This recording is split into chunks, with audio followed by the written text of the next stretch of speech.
Last పండగ కదా అని చెప్పి నేను సుటీ తీసుకున్నాను శుక్రవారం. అందుకని చెప్పి మా మేడం వాళ్ళు నాకేం పని చెప్పారు ఈ రోజు చూడండి. మార్నింగ్ 9 నుంచి మొదలు పెడితే మధ్యలో 2 గంటలకైతే ఫినిష్ చేశారు ఈ సామాను షాపింగ్ చేసేదానికి. ఈ సామాన్లు కూడా ఇంటికాడ దించలేదు. ఆ పొద్దుటాంచి బండిలోనే పెట్టున్నాము.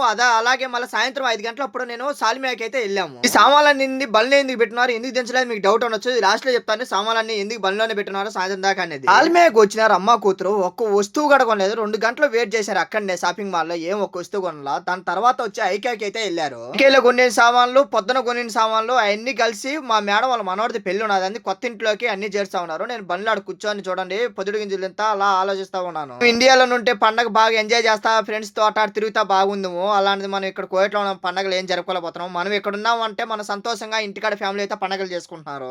హ్యాపీగా లేకపోయినా కూడా మన ఫ్యామిలీ అయితే చాలా హ్యాపీగా ఉన్నారు. ఎందుకంటే మనం ఇక్కడ సంపాదించిన వల్ల మనం ఇంటికి పంపించిన వల్ల వాళ్ళు అయితే పండగ అయితే బాగానే చేసుకుంటున్నారు. 8 సంవత్సరాల నుంచి అయితే నేను అసలే సంక్రాంతి పండగ అనేది చేసుకోలేదు. ఇక్కడ కోయట్లోనే ఉన్నాను 8 సంవత్సరాల నుంచి. సరే గెట్టింగ్ అయితే ప్లాన్ చేశాను 2029లో అన్నా కానీ లేదంటే 2030లో కానీ ఇంటికి వెళ్ళాలి, సంక్రాంతి పండగ అయితే చేసుకోవాలని చెప్పి. అలాగే మన వీడియో నచ్చింటే లైక్ చేయండి, షేర్ చేయండి. ఇంకొక వీడియోతో మీ ముందుకు వస్తా.